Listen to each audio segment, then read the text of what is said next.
first DOA Ortho Trauma Meet. So this is a series of webinars which will be focusing mainly on trauma, and we'll be taking one region at a time. Now we were supposed to have our first quarterly meet this month, but as we are seeing for the last couple of years, we planned something and the COVID has some other plans. So because of that, our first quarterly meet got postponed, and hopefully we'll be able to do it next month. So we have planned this series of webinars on trauma, and we'll be doing it on monthly basis. This time we are taking the distal tibia as our topic, and we have a very learned faculty from all across Delhi, and they will be taking us through this topic.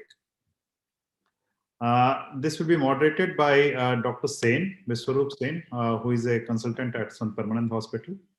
And he'll be ably supported by Dr. Samarth and Dr. Manish Dhawan, Dr. Ritabh, and Dr. Divesh Gulati. So I welcome you all. And if you have any queries, you can put it across either to my number or to Dr. Sen number, who will be displaying it on the screen. So I hope all of you will benefit from it. Dr. Sen, over to you.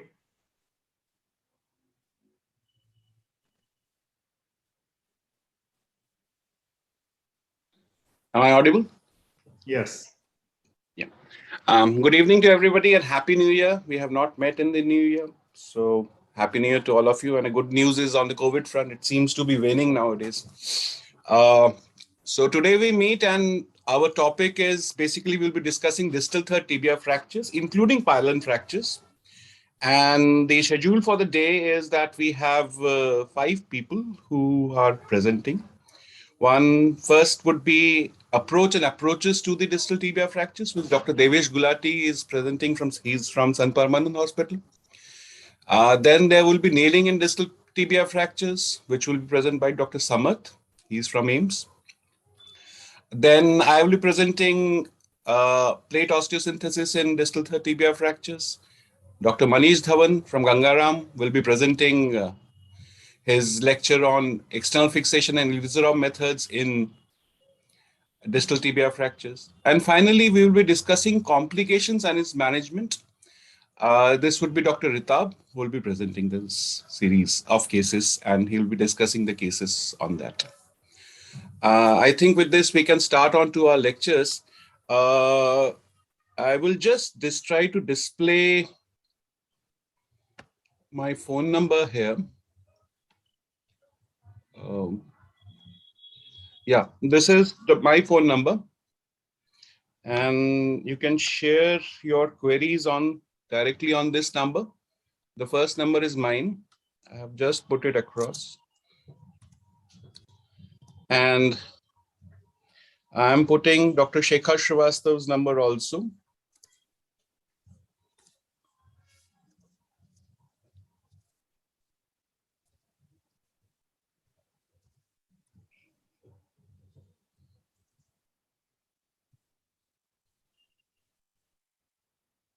Okay, these are the 2 numbers that we expect the queries to come on.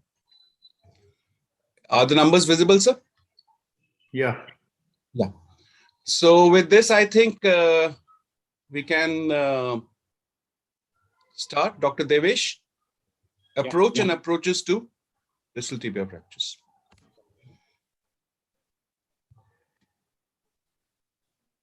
Dr. Divesh. Yeah. Yeah, is my screen visible? I hope it's visible. Yeah, yeah, so the topic for today is distal tibia fractures, and I would be basically dealing with approach to the patient, and I'll be basically dealing with classification, timing, and approaches. So why we're discussing this fracture? Because there's a problem. The problem with this fracture is that the fixation is less rigid in metaphysis because of comminuted fracture patterns in the trabecular bone. These are usually high energy fractures and have a damaged soft tissue envelope. And comminuted metaphysis and articular surface make reduction difficult. Plus, there is a high incidence of complications following an open reduction of these fractures. It's difficult to maintain reduction because of the short distal fragment size. And we have to avoid further soft tissue injury by operating these patients.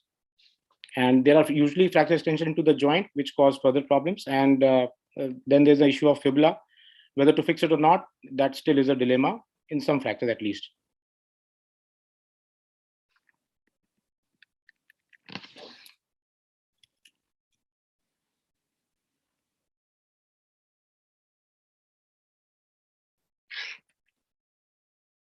Yeah, the soft tissue injury is very common in these fractures because of thin envelope at distal tibia in the distal tibial region.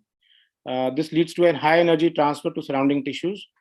This is compounded by poor tissue vascularity, which may be exacerbated by diabetes, a peripheral vascular disease, burns, abrasion, or traumatic lacerations due to the injury.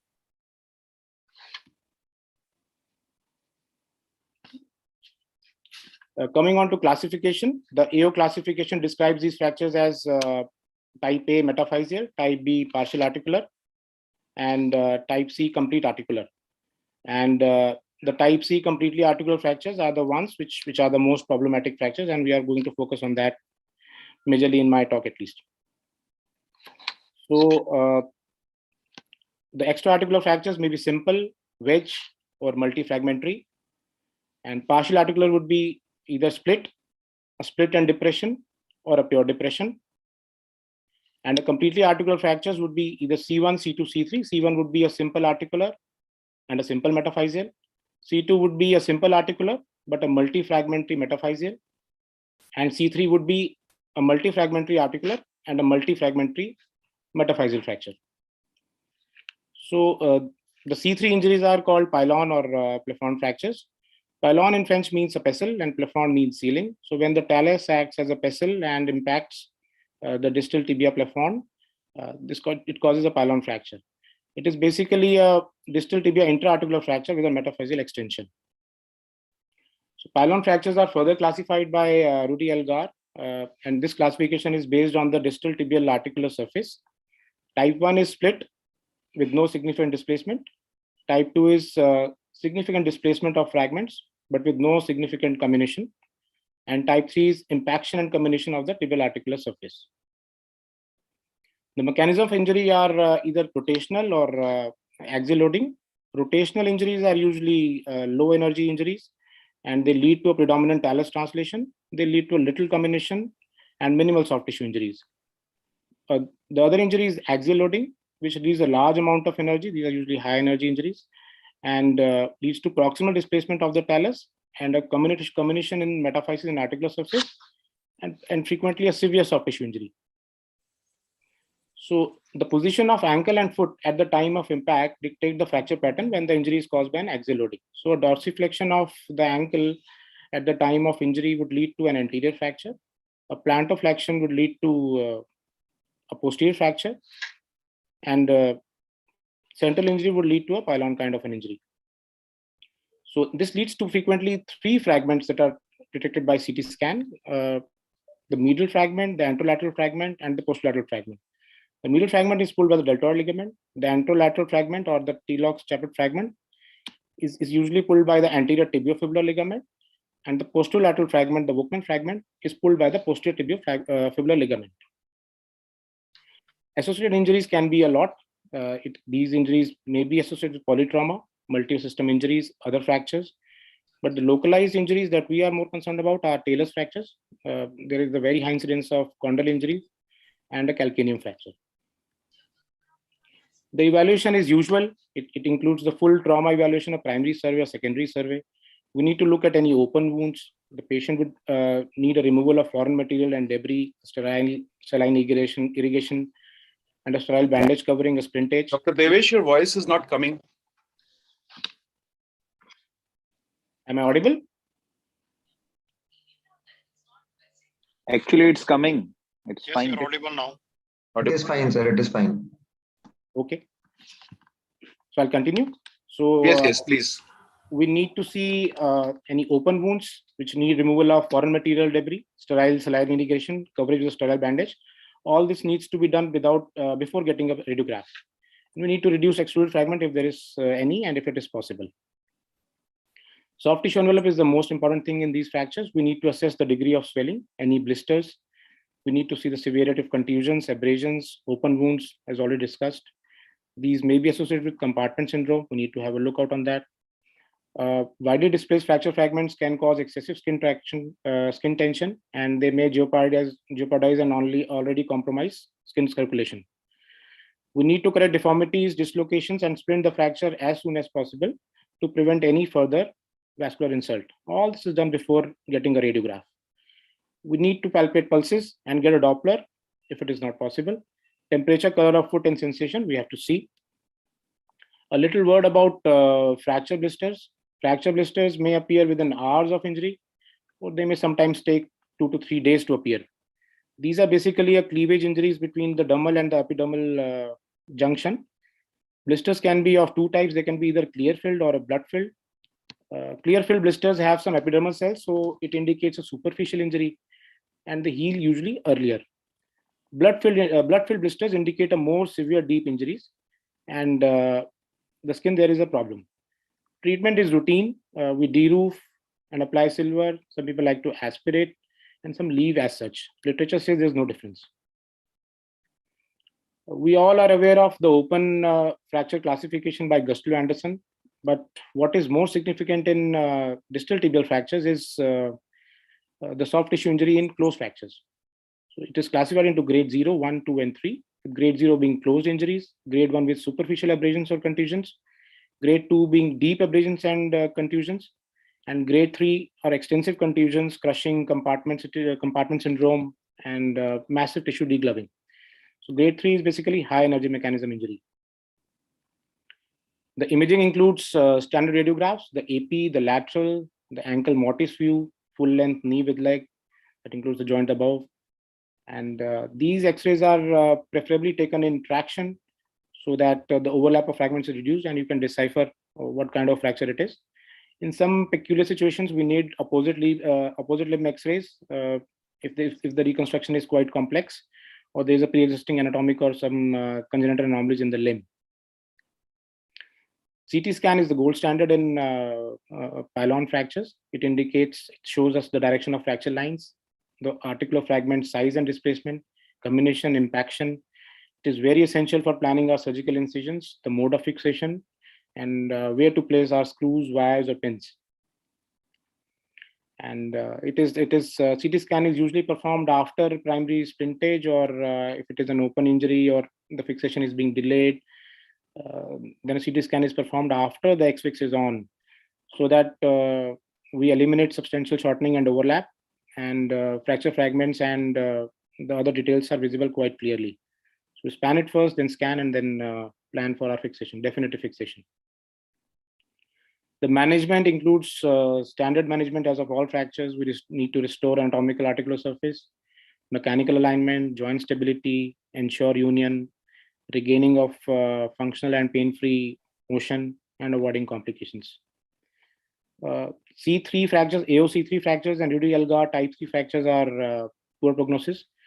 Associated talar injuries, severe soft tissue injuries at presentation, poor reduction of articular surface after surgery, unstable fixation, and post-operative wound infection. These are poor prognostic indicators for these fractures. Treatment, it can be non-operative in extra-articular and displaced fractures. If a patient is non-ambulatory already, the blood supply of the limb is tenuous, and the patient is not fit for surgery. Options of non-operative treatment include casting and can be treated by a calcaneal pin traction, followed by a cast when it becomes sticky. Operative treatment is usually indicated when an articular step is more than 2 mm, valgus angulation is more than 5 degrees, any varus angulation, open fractures, compartment syndromes, vascular injury, as these needs to be addressed at the same time, and polytrauma patients. This includes operative treatment includes external fixation, which can be definitive or just a spanning fixator to buy time for a definitive ORF. That fixator can be tibiotalar sparing or transarticular spanning the ankle, and it can be just an articular reduction with some screws or wires and plus an external fixator. Then our open reduction internal fixation can be immediate, staged, or delayed. The timing is a very essential component of management of these fractures. Historically, the open reduction internal fixation has been performed early, but this has carried a very higher rate of skin and wound complications. So nowadays it is a tendency that we tend to stage it. And two major factors that govern complications include timing of surgery and the mechanism and the force of injury. So acute ORF is within 24 to 48 hours. It is usually indicated in low energy trauma patients, fracture patterns which are simple with minimal or no soft tissue injuries, and isolated closed fractures presenting in the first 24 hours. Stage surgery is done when the initial reduction is performed with an external fixator and followed by a delayed definitive fixation.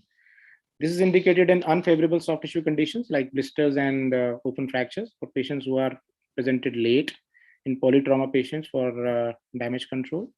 And if the facility of surgery or expertise is not available at an institute, then maybe a staged is better. So the classically span, scan, and plan protocol is followed. A joint spanning external fixator or a calcaneal traction is applied. This causes this achieves a ligamentotaxis, which stabilizes the fractures and soft tissues and helps them to heal. This is left on for some time so that the blisters epithelialize and wound healing takes place. And typically, when skin wrinkles appear, then the patient is taken for a definitive fixation. We get a CT scan after that and plan our approach and fixation and reduction maneuvers. So optimal time of fixation is still controversial. It is, but there is a general consensus that it should be at least 10 days, and 7 to 17 days is a broad range as per literature. Open injury is a consideration, but we should not be forgetting close soft tissue injuries. We should not be operating through compromised soft tissue, but there's a dilemma that if we delay the fixation, definitive fixation by too long, say more than 2 to 3 weeks, then it is very difficult to achieve reduction. On the other hand, incisions through swollen or contused soft tissues can lead to disastrous complication, which may subsequently require free tissue transfers or even amputation. So a two-stage fixation. In the initial stage, an external fixator is applied, and this may include a fixation of fibula to achieve length, alignment, and rotation. And we must deal with tenting fragments, areas of ischemia that should be debrided, and open injuries should be taken care of. Ideally, same surgeon should perform the definitive surgery so that he gets to know where to place the pins and what incision he'll be using at the later stage. And the tibial incision should be planned in such a way that the gap from the initial incision is at least 7 centimeters. We should not be fixing fibula if the lateral soft tissue is compromised at the initial presentation. External fixation pins should be placed away from planned incision and zone of injuries and potential incisions for plate fixation. So this is one example of a patient, a comminuted pylon fracture, where the fibula was plated and then the spanning external fixators were applied. So a simple delta frame configuration usually is enough in these patients, which should be applied outside the zone of injury. A metatarsal pin may be required to prevent equinus and allow for wound care and inspection. A plastic surgeon is an asset to have in such situations because these are usually open injuries, and we may need to use negative pressure therapies and may need delayed closure or a flap coverage. And soft tissue reconstruction anyways in this area is difficult because there are no local muscle flaps which are readily available. So plastic surgeon involvement is desirable.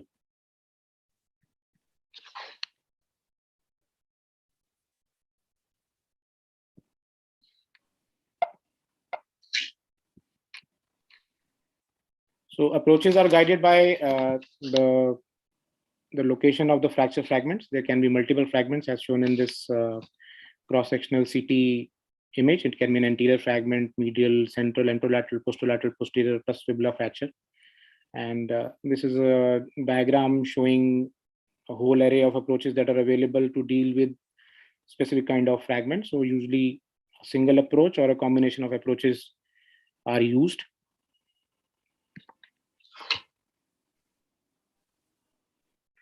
So suppose in this case, a two approach is required, a posteromedial approach and an anterolateral approach. It is required because of the orientation of the fragments. And on the right side, on this A posterolateral approach and an entromedial approach is indicated depending upon where's the combination and which way is the major fragment lying. So choice of approach is guided by condition of soft tissues, articular combination, metaphyseal, diaphyseal component, displacement pattern, and planned function and position of the implant. Majority of fractures, I must say, are usually managed by one of the anterior approaches, but occasionally a posterolateral or a posteromedial approach is required. Approaches can be antromedial, anterolateral, posteromedial, posterolateral, the MIPO, and a fibular notch approach, or a combination of these approaches. The antromedial approach, the position of the patient is supine with a sandbag or a pillow beneath the ipsilateral flank or buttock. Basically, the patella should be looking up, performed usually in a tunique. And this approach can be used to visualize the central and medial aspect of tibial plafond, medial malleus, and metadiaphysis of the subcutaneous border of tibia. The risk that it carries is creation of an antromedial flap, and which can be of doubtful vascularity or may lie in the zone of injury, because this area is usually in the zone of injury. So incision starts 1 centimeter lateral to the tibial crest and runs along the middle border of tibialis anterior tendon till the base of navicular. Slightly curved incision is used, and saphenous vein and nerve are encountered in the incision, which are protected. The tibialis anterior tendon can be shifted, usually shifted laterally to expose the medial structures. The sheath of the tibialis tendon is desired to be preserved, but when the combination is anterolateral as well, then this tendon may be retracted medially to expose the anterolateral structures also. But usually it is insufficient to get a fixation in the anterolateral area. So we may consider a supplementary small anterolateral approach also.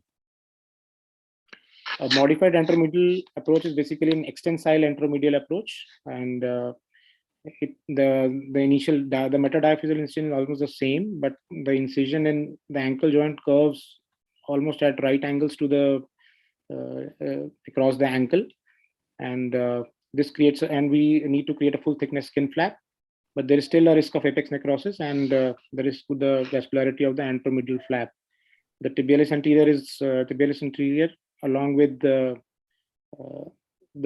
structures laterally are retracted laterally to expose the antromedial aspect and a major part of the anterolateral aspect also. The anterolateral approach, also called the Bowler's approach, is just lateral to the peroneus tertius muscle dorsally, and this is basically to visualize the T-Lox anterolateral fragment of the distal tibia.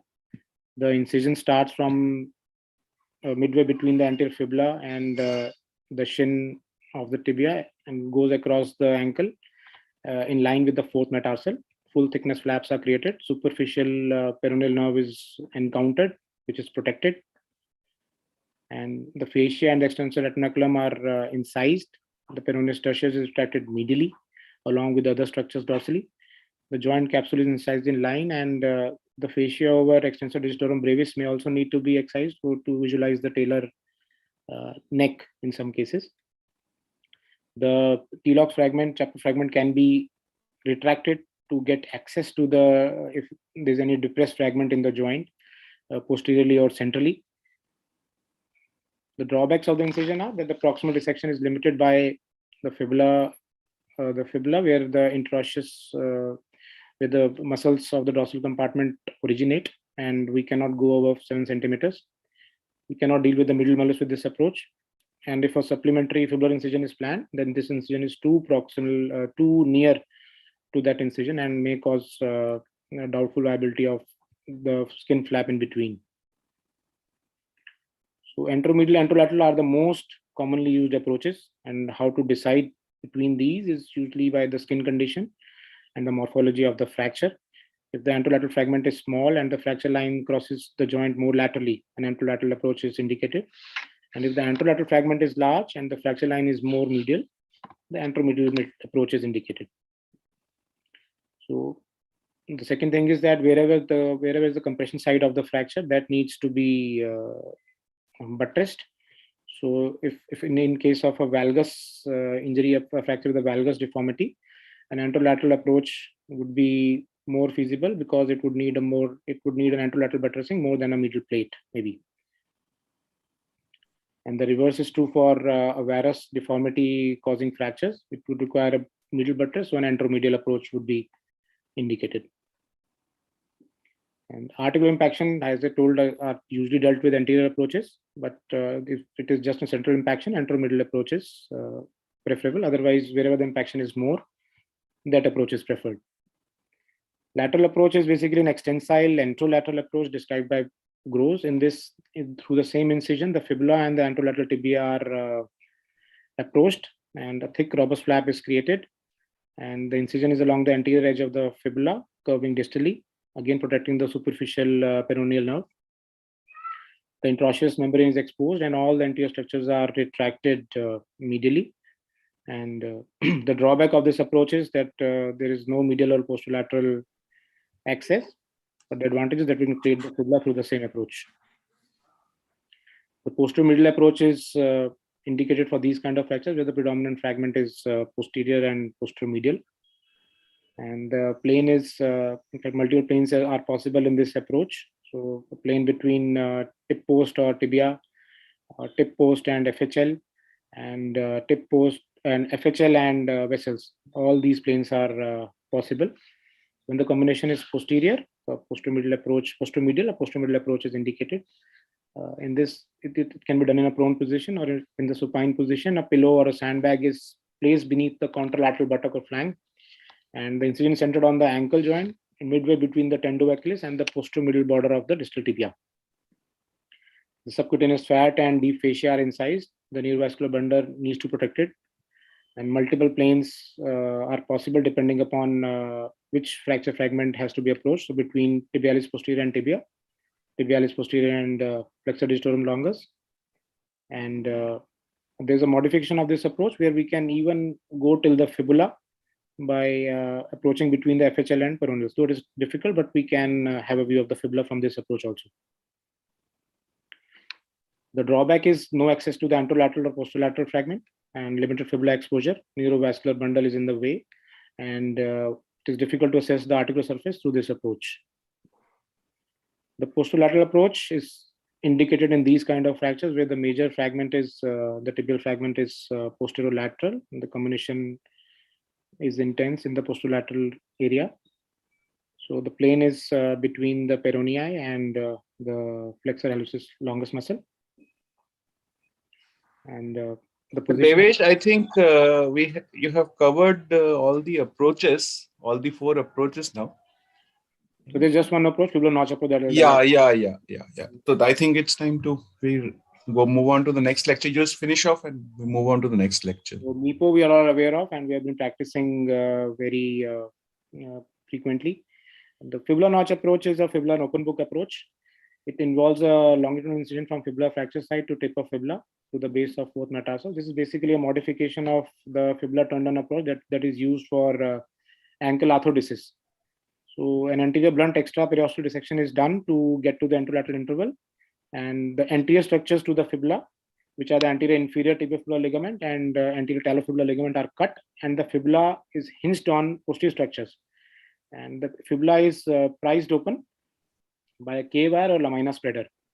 And this is to access the T-lox fragment and the Volkmann's fragment in the same approach. And we can even develop the posterolateral interval between the FHL and peroneal for a posterolateral fragment. And these ligaments are again repaired by sutures and or anchors or a syndesmotic screw. Thank you for your attention. Thank you, Dr. Divesh, for a very extensive presentation on the approach to the distal tibia fractures.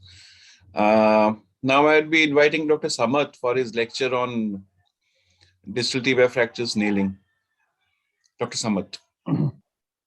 Thank you, Dr. Sen. And the timing for the lectures for everybody is around 8 to 10 minutes. We will like to discuss more of the cases rather than spend on lectures. Thank you. Thank you, Dr. Sen. I'm Dr. Samarth. I'm an associate professor in Trauma Center, AIIMS, New Delhi. And over the next few minutes, I will be talking to you about intramedullary nailing and distal tibia fractures. So first of all, I would like to thank the DOA for giving me this opportunity, especially Dr. Sen and Dr. Shekhar Srivastav. And I would like to thank Dr. Anupam Gupta, Dr. Akhtar and Devashish, who are my residents and who have helped me make this talk. And I would like to thank my colleagues and friends, Dr. Abhinav and Dr. Amit Singla, who helped me put together these cases.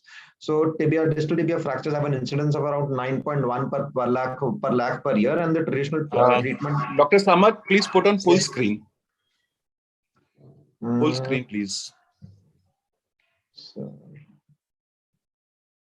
I have put it on slideshow. Yeah, so slideshow. This is on slideshow, sir, from my end. I don't know.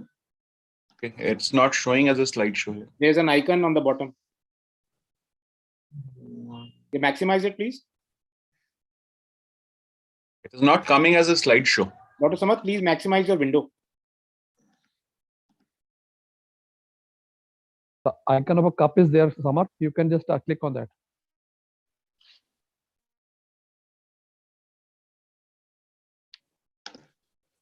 Yeah, we can see you, not the presentation. Maximize the screen, please. The adjacent one. Yeah. Yeah.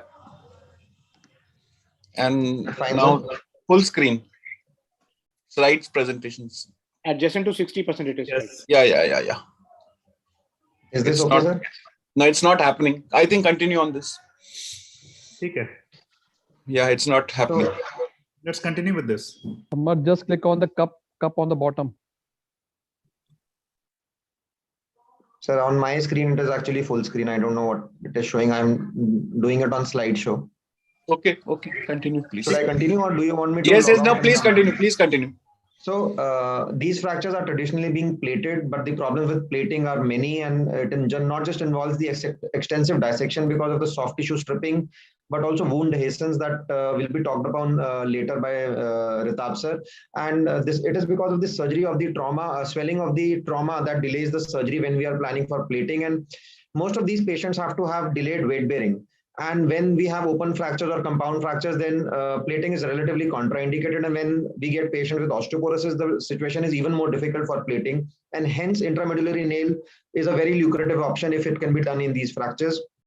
Coming first to biomechanical studies. So this is a biomechanical study published in 2020, where they have seen that if you check the biomechanical stability of nailing with a polar screw, it is the maximum if you compare it with nailing. And nailing in itself also has more biomechanical stability than plate alone for extra-articular distal tibia fractures. Another biomechanical study wherein they have compared ream nail versus an unreamed nail and a plate, and they say ream nail is much more stable than an unreamed nail, which is more stable than a plate. So nails are more stable than plates. Samarth, your slides are not advancing.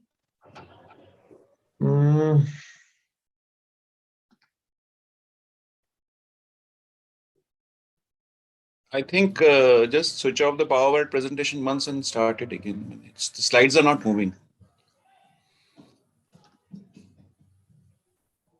I'm sorry about that.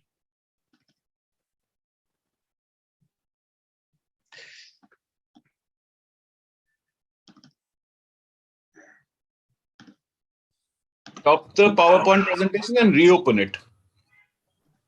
That's what I've done now, sir. Is that okay now? It is still in editing mode, not in the full screen mode. Yeah. But if the screen moves, it's fine with us.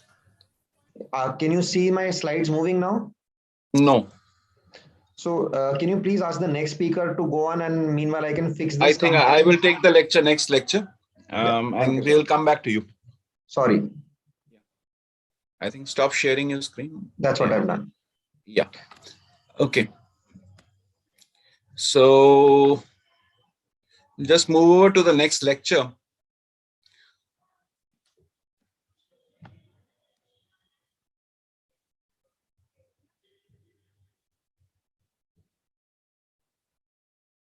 So is it full screen now on the Dr. Shekhar? Dr. Shekhar? Yes, Dr. Sen. Am I full screen now, sir? Yes, you're good to go. Yeah, good to go. Yeah. So these are the two numbers that we displayed. We had displayed it before also. Any queries anybody has? Any viewer? We can just put it on these two numbers. Okay. I will move over to the next slide. Okay, distal tibia fractures. Basically, there are two kinds of fractures that we see in this. One is a high energy trauma and another is a low energy trauma. And these two sort of behave a bit differently. We are more interested in this 4-3C injuries, which are normally high injury traumas. They have a lot of compromised soft tissues. They have metaphyseal combinations, and they have significant cartilage injuries. And historically, these leads to a very high rate of complications, mainly soft tissue problems before the surgery, after the surgery, a lot of non-unions, malunions. And of course, the late ankle arthritis is also known to happen in these kind of fractures. The mechanism of injury has already been discussed. This is how the articular surface breaks in different positions of the talus. What we must understand is when the fracture happens in this particular way, where the talus hits the distal tibia, these are normally high injury traumas. But we tend to see what Dr. Samarth was talking about, the extra-articular fractures, where they are more rotational injuries. They happen in elderly also, and they are low injury traumas. And this high injury and low injury trauma, they behave a bit differently. So most of the complications that we are talking about, they are in this kind of where the pylon fracture is happening. In the distal tibia fractures, extra-articular fractures, in low injury traumas, they behave like they behave in a more benign manner rather than this malignant manner that these traumas behave in. So what we see now is plate osteosynthesis is the most utilized type of fixation in these fractures, especially if the joint itself is involved. But the problem with the plating is it shows the maximum amount of soft tissue complications. At least can lead to devascularization, infection, and mechanical failure. Now, questions before we have to answer certain questions before we embark on plate fixation. What is the timing for the surgery, which Dr. Divesh has already talked about a bit? Choice of an approach, choice of implant, and choice of what to do with the fibula fracture. To study the fracture, we have to look into basically three areas. We have to look into the fracture itself of the joint, which tells us the story and what to do there. We have to look at the fracture of the fibula, and we have to look at the metaphysis, what is happening there, what is the kind of combination, whether it is reducible, whether the medial combination, whether it's a lateral combination, and what is the position of the metaphysis, the valgus or varus. Now, timing of surgery, I think most of us know that it is best to wait for the soft tissue conditions to improve as far as possible. Low injury trauma can be dealt with early, but high energy trauma we need to wait. And it is best to wait for the wrinkle sign to appear and the blisters to epithelialize before we touch these patients. Whenever possible, and spanning external fixator is advocated, and a two-stage management is commonly done. Now, just 1 minute on the approach, I think, because that is how we decide on the implant. So looking at the CT scan is, I think, a very important aspect of deciding which implant to use and which approach to use. So conventionally, on a cross-sectional view of the ankle, we see that the area can be divided into three main fragments. One is the anterior part, one is the posterior part, and one is the medial part. And there is, of course, a small central part in the middle. Now, these three areas are in control of three different ligaments, ATFL, PTFL, and the deltoid ligament. And the central area where the talus hits and which can get depressed. So the choice of approach essentially depends on which area we have to deal with. So we see that different approaches, that is anterolateral, anteromedial, prosteromedial, and posterolateral approaches, they let us do work on the joint area and the metaphysis of a different part of the tibia. And we have to look into which areas are involved and which areas we want to tackle, and the choice of approach has to be based on that. If we have to combine two approaches, then normally the rule of 7 centimeters used to apply. The different distance between the two approaches has to be minimum 7 centimeters. But with advent of MIPO approaches and with advent of this small incisions, we can use we can take slight more rest than before. Now I'll just go into, as we are discussing approaches, I'll just go into a simple case. So on this X-ray, we can see a fracture of the distal tibia. On the AP view, we can see some combination in the anterolateral part. There is a small piece which is visible on the posterior aspect.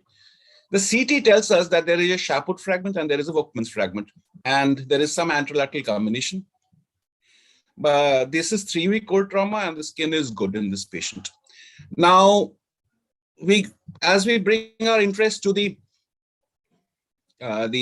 sagittal and the coronal and the 3D reconstruction, we can see that there is a significant central depression and there is a void in the metaphyseal area. So what is the aim in this treatment? We have to make a problem statement, use the CT to define the problem. So we know from this CT that we need to restore the ATFL, the PTFL, and we need to lift the central fragment, and we have to fill the void. The caput fragment needs to be buttressed, and we need to raft the central fragment. So to solve this problem, we have to choose our approaches. Since the posterior PTFL needs to be reduced, the Volkmann fragment has to be fixed. So we have to use a posterolateral approach in this patient. The Shaput fragment has to be dealt. It's an anterolateral fragment, so it has to be dealt by an anterolateral approach. And finally, the problem of rafting is solved by using a distal radial plate where we can throw our screws in raft fashion. So these are the problem areas, the 3 problems that we have to deal with. And the problem that we have to define what is the problem, and that definition will actually help us in deciding how to deal with what approach to take for each fracture. So in approaches, we basically should try to get a CT whenever possible, especially if articular involvement is seen. Cross sections are a good guide to the articular surface. Sagittal and coronal views provide good guide to the depressions, and 3D fractures, 3D reconstructions shows what is happening to the metaphysis. The approaches has already been discussed. I will not go any further. Now, choice of implant. Basically, we use 2-3 kinds of implants in this fractures. One is the anterolateral plate, one is the medial plate, and then there is a buttressing implant which we can use as the radial plate or a 1/3 tubular plate. Now, distal tibia fractures, basically, we know that there are 3 columns. And after the reduction of the articular surface by an absolute reduction, we aim to build up 3 stable columns. The process of building the columns move from posterior to anterior and from lateral to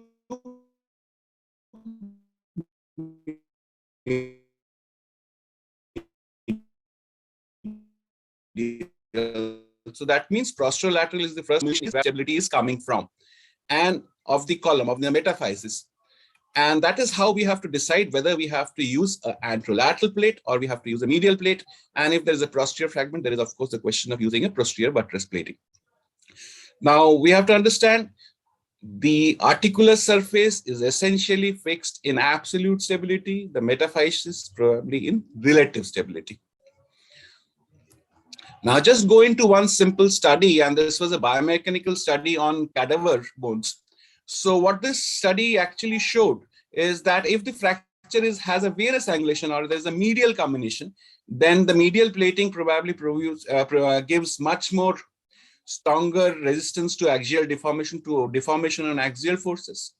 Whereas if the combination is lateral and the initial fracture is displaced in a valgus pattern, then anterolateral plating probably gives a much better resistance to fracture deformation. The fibular fracture pattern, if the combination is high, probably anterolateral plate is better. And in a low fracture, infrasymmetric fracture, a medial fracture with a varus angulation, a medial plate is probably better.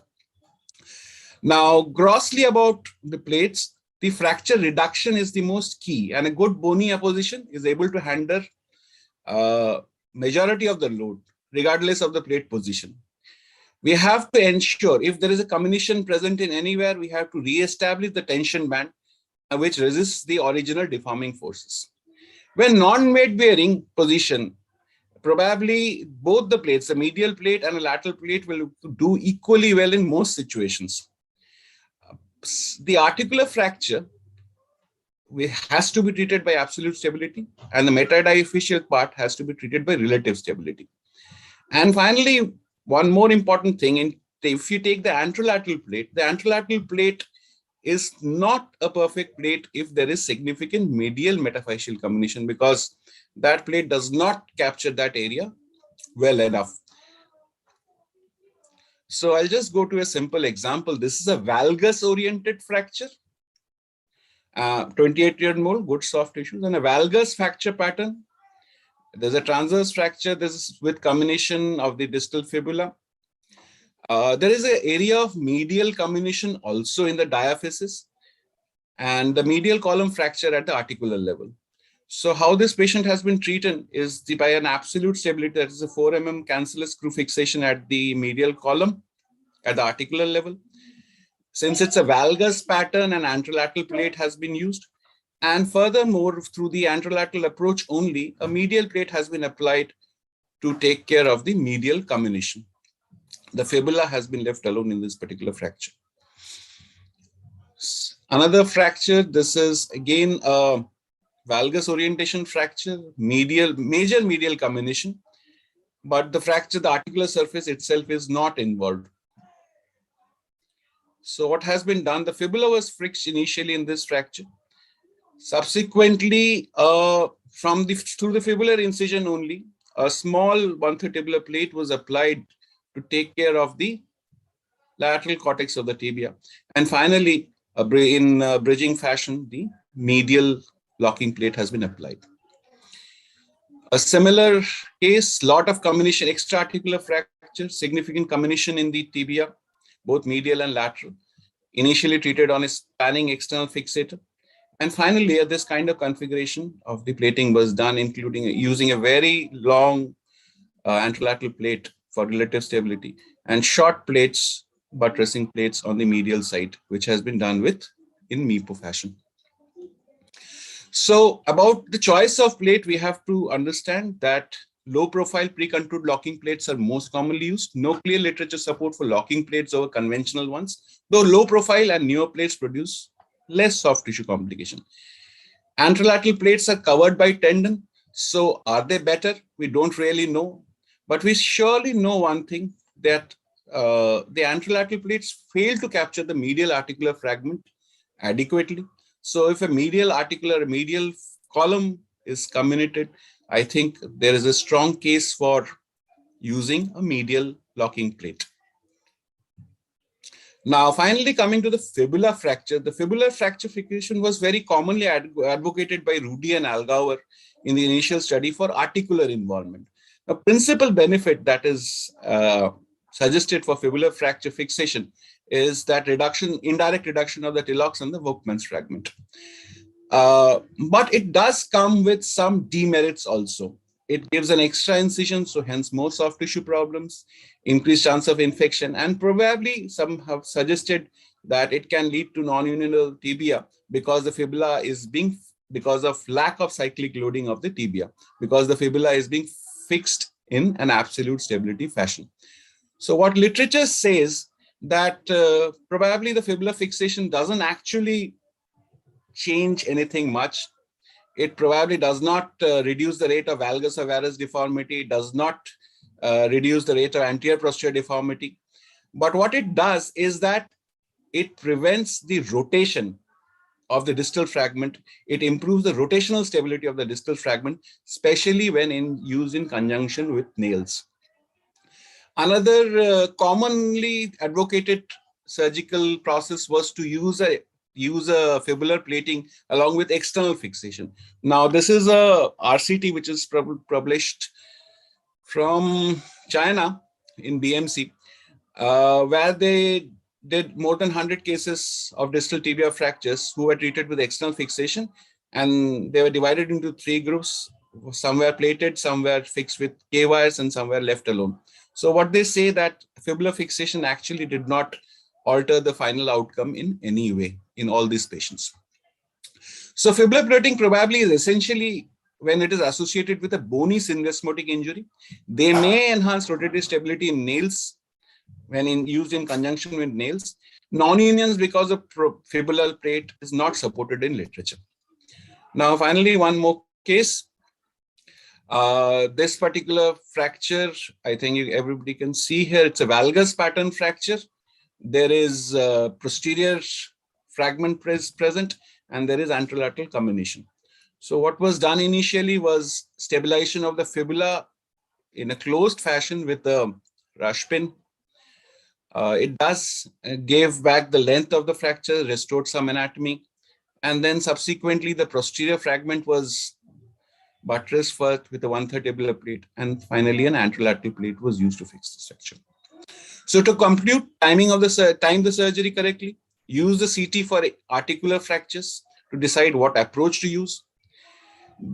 Posterior fragment first, posterolateral first, and then subsequently we move from posterior to anterior, lateral to medial. That is the sequence of fixation. Metaphysis largely determines, especially its angulation determines which plates to use. Fix fibula if syndesmosis is injured. And these are difficult fractures, has a lot of complications. So safety first. Thank you. Dr. Samarth, can we move over to your lecture now?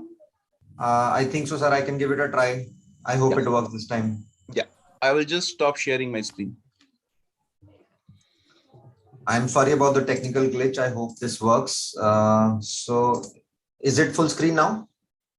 Yeah, no.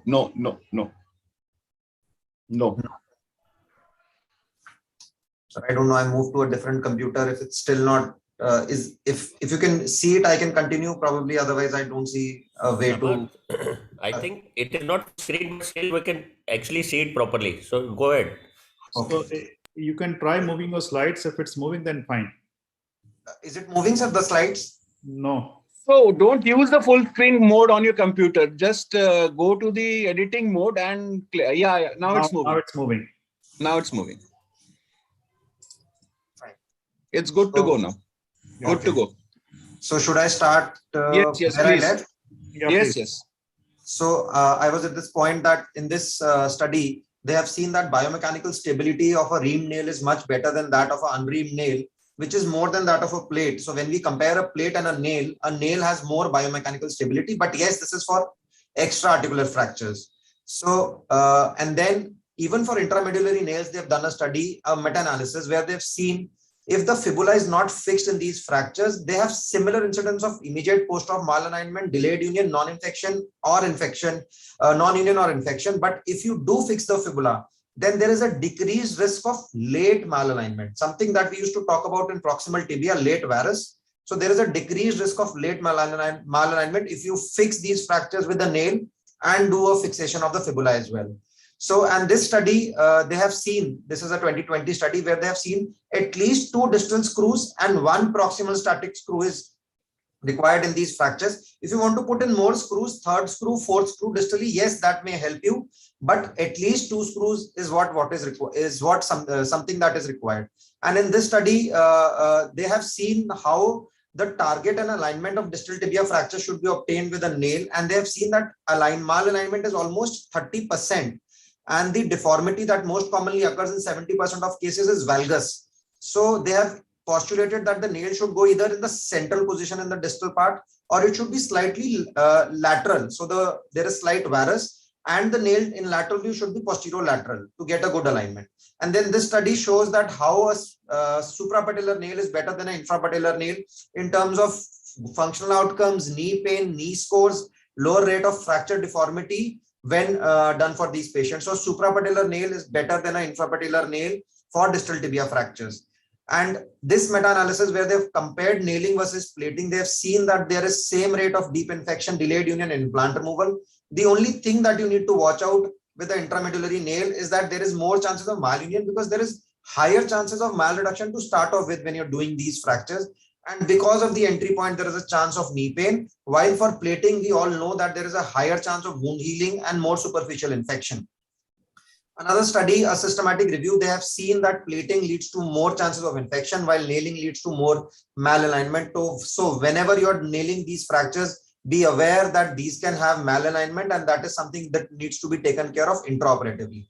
And this study shows that nailing is almost as good as mipoplating, not a open plating, but as good as mipoplating. However, they saw that the duration of surgery and radiation exposure is much more in mipoplating, and hence they also proposed doing a nailing whenever possible. And this study done in UK as a randomized control trial, they looked at disability and they found that at 3 months, nail was much better than a plate, but at 6 months and 12 months, both nail and plates were equal to each other.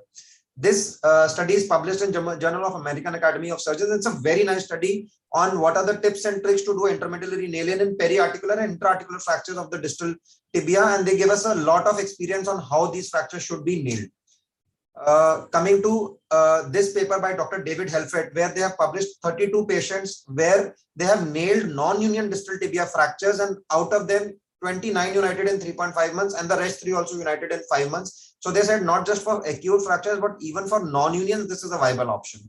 Now coming to a few case examples, I have an example of a 43-year-old female, something as simple as this. This is at the junction of 2/3 and distal 1/3 or maybe 4/5 junction, and these can easily be nailed and the patients can have good outcomes. Obviously, these fractures can also be managed conservatively if the patient wants. I'm not saying all these fractures need to be nailed. Again, a low energy fracture in a 30-year-old having this slightly more distal fracture. Again, these can be conserved with the alignment, can be maintained, but with the intact fibula, they usually tend to go into varus. And these, when nailed, can give you very good alignment despite the distal part and with minimally invasive approach. And this is the 6-month follow-up of the same patient.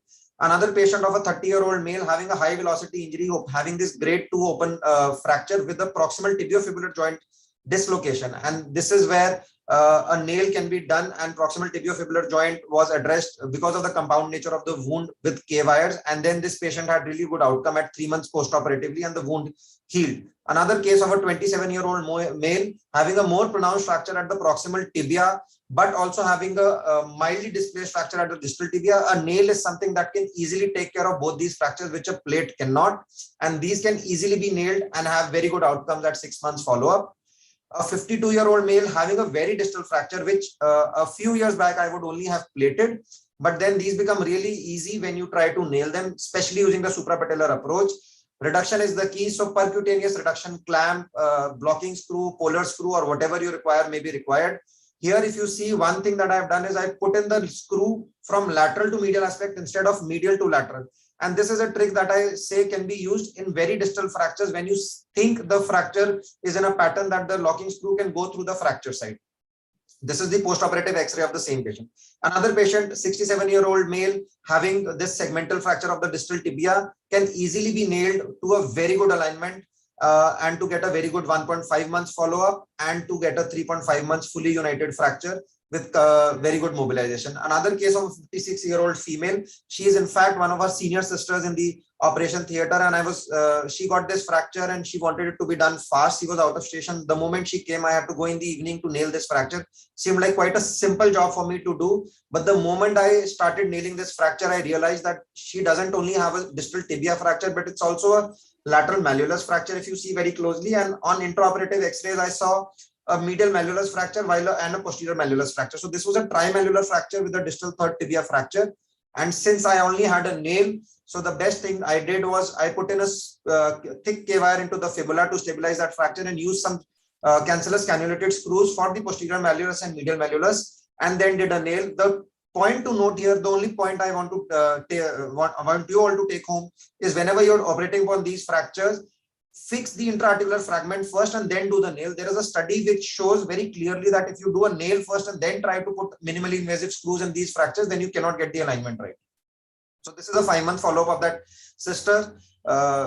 Another patient of a 36-year-old male having a very bad fracture. 3 years down the line, I would have probably only plated this fracture, but with the latest nailing techniques, I did a fibula plating first and then did a nail.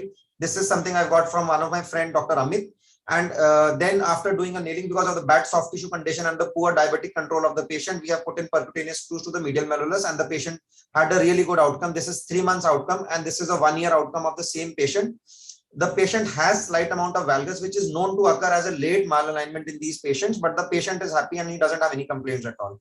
Another very bad looking fracture for a 38-year-old male, which most of us, in fact me, 3 years down the back, I would have thought of only doing a plating, but ever since suprapatellar nailing I have started doing, these are fractures that can easily be nailed. These are simple fractures to nail the soft tissue. You don't have to wait for the soft tissue condition to heal, and they do really well in follow when you don't open up these fractures. See how a very bad looking fracture can easily be nailed for a very good outcome. Another 42-year-old male looks to have a very bad fracture. Again, I just did a recon plate for the fibula, got the length right, and then all that was required are a few intra-articular screws and then a nail on top of it to get my reduction. I'm sorry for the bad lateral view because that is a fixator on the opposite leg because of the compound injury on the opposite side. This is not a fixator on this leg. Another patient of a 38-year-old male having a very distal fracture, which usually would require a plate, but most of our patients have a very thin soft tissue envelope on the medial side, and they lead to a lot of soft tissue problems. Hence, I went in, did a K-wire for the fibula, and then did a nail for this patient to have a very good outcome. Again, another patient of 28-year-old male getting this fracture. So, but this is a patient from a of a specific religion who doesn't want a nail and the chances of anterior knee pain because he has to bend down a lot of time during the day and kneel on the ground.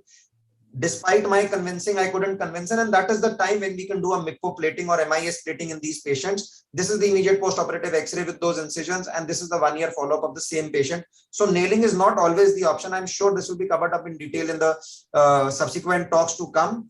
And this is again a patient who did not want nailing to be done for the same reason that I said for the last patient. This is a 60-year-old male, a doctor practicing in Bihar who doesn't want a nail, who wants it plated. So what I did, I thought this is extra-articular fracture, and I did a MIS plating for this fracture patient without opening the fracture site at all. And I thought I had done a reasonably good job with this patient. However, when this patient came to me walking at 2 months, this is what I had. He had minimal symptoms, but he had some pain and there was a lot of deformity. I asked him, he said he did not know, he did not have to walk, and he walked the right next day after the surgery, and he was a tobacco chewer for the last 20 years. So I had no option. I gave him the option to do a nail at this stage, but he said, no, I do not want a nail again because there is a tendency to get anterior knee pain. And this is where I did a revision plating for this patient because and the plate that I have used is almost the best plate available in the market from the brand that we always say is the best in the market. It still broke, and then I have used a variable angle locking plate in this patient to get this intraoperative X-ray, and then did a bone grafting to get a very good union at 5 months post-operatively. But plating or nailing is not always the option. This patient was nailed first and then revised. Fibulectomy was done, grafting was done, and plating was done somewhere else. And this patient, when she came to me, she had a really poor bone quality. She was on teriparatide for a long period of time, but her DEXA scan score was really bad, and you can see the poor bone quality. I thought I do not have any other option, and this is something that Dr. Manish will take up in his talk. And I did an Ilizarov for this patient, and she had very good union with this. Thank you so much for a patient hearing. Thank you, Dr. Samarth. I think we are running a bit short and a bit slow. So Dr. Manish, presentation on distal tibia fractures and Ilizarov fixation, external fixation and Ilizarov. Yeah, Dr. Manish. Can I share my screen now? Yes, sir, please. Is it visible? Yes, not full screen. Now it is full screen? No, sir, nothing is visible.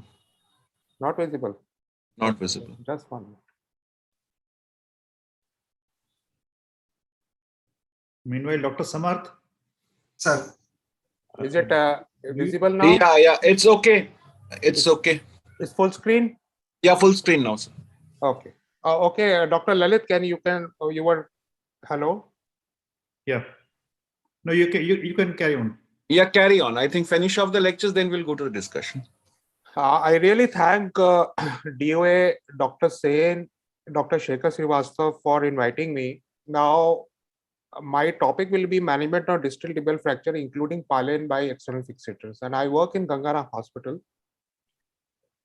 And what is the usefulness of external fixation, especially the Ilizarov? So we have seen plating, we have seen nailing.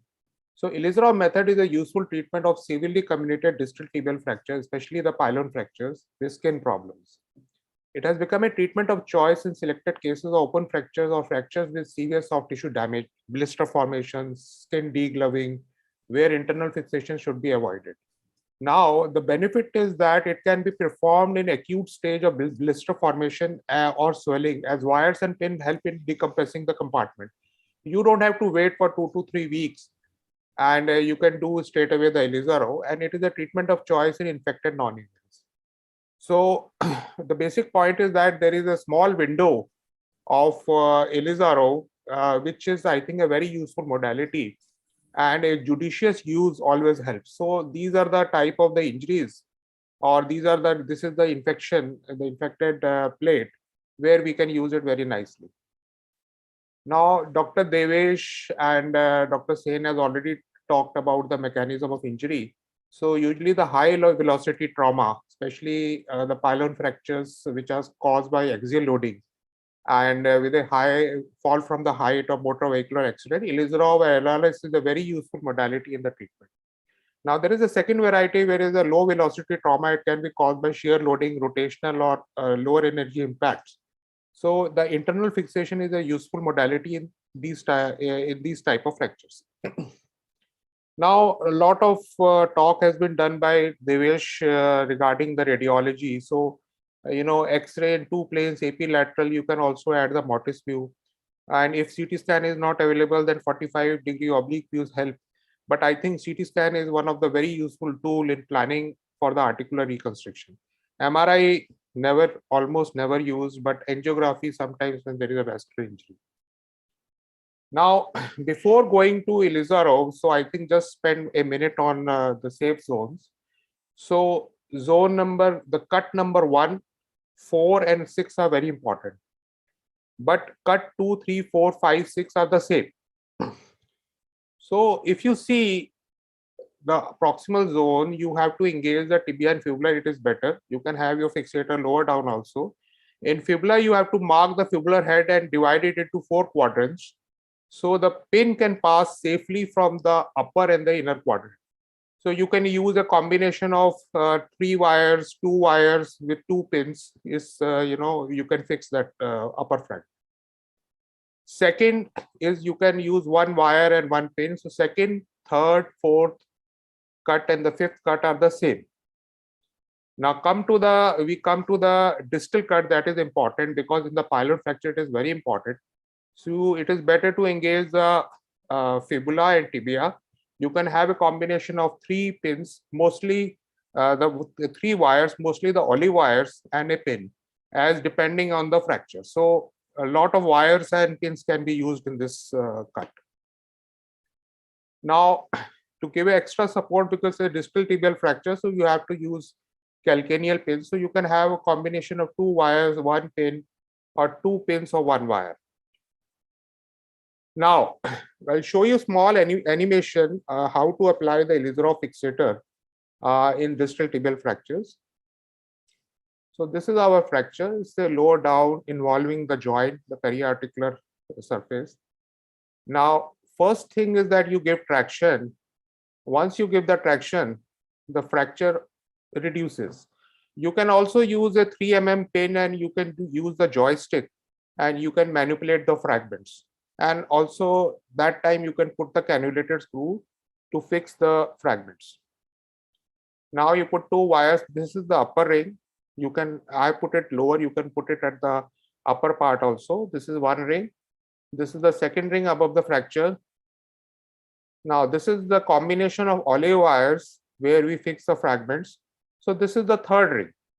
Now you have to use a calcaneal support. So use a 5/8 ring, 2 wires, put a 5/8 ring. So this completes the assembly. We can also use an additional in the forefoot if you feel that there is equinus, or patient might not exercise and develop equinus, but it is not always necessary. So 1 wire which holds the 1st and 5th, put a 5/8 ring and connect it with a distraction mechanism. So this is the assembly of the Ilizarov. Now coming for the assembly of LRS, there is a small animation. So this fracture is slightly higher. The joint is maintained. So first traction. Once traction is given, the fracture aligns. Now this is the the LRS rail. So you use the template. This is the white stuff is the templates which guides your pin. This is a very stiff type of fixator. So while passing the pin, you should not do eyeballing. You should always use the template. So first, this is the sleeve. We first drill the first hole, put a pin and drill the last one. Sorry. So first and last, then it holds your rail, and then you can drill in the other holes. So 3 to 4 pins above and below the fractures are usually necessary. So minimum of 3 pins or 4 pins. So this is now all the pins have been passed perfectly with the template. Now you remove the template and put the original clamps. So, and then once you have done it, then you put the CD unit. CD unit is nothing but it's a compression and distraction unit where you can distract your fracture, compress your fracture. Now, this type of fixator actually looks very easy to put it in tibia, but it is difficult in femur. And because it's a stiff type of fixator, so you should know when you should dynamize it. Now, we should learn from the cases. So I will describe you that the surgery with a few cases. Now, case number 1, this is a pylon fracture. And this is a 31-year-old male. He had a road traffic accident riding a scooty in November 2021. This was 7th November and in Goa. And he sustained pylon fracture dislocation of left ankle and was given slab by local doctor, and he was airlifted to Delhi. But he came 2 days later after injury, and the ankle was still dislocated, and there was a gross swelling and skin changes. So, and there was a full thickness damage to in the area proximal to the medial malleolus. So Ilizarov fixator was applied after reduction with minimal fixation with cannulated screws, and no flap surgery or skin plastic surgery was done. And we had taken plastic surgery consultation. So plastic surgeon told that just leave the full thickness defect.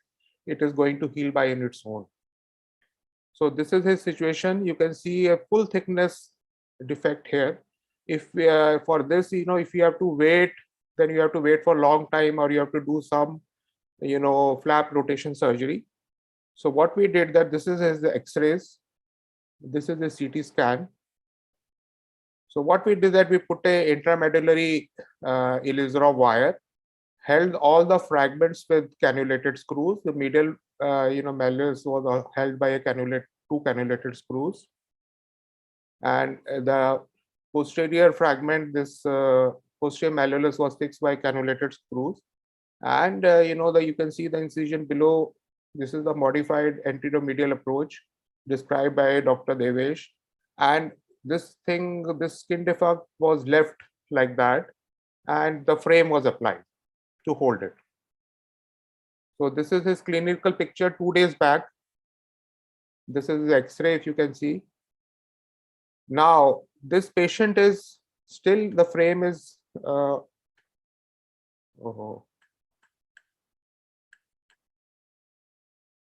I think this is 1 minute.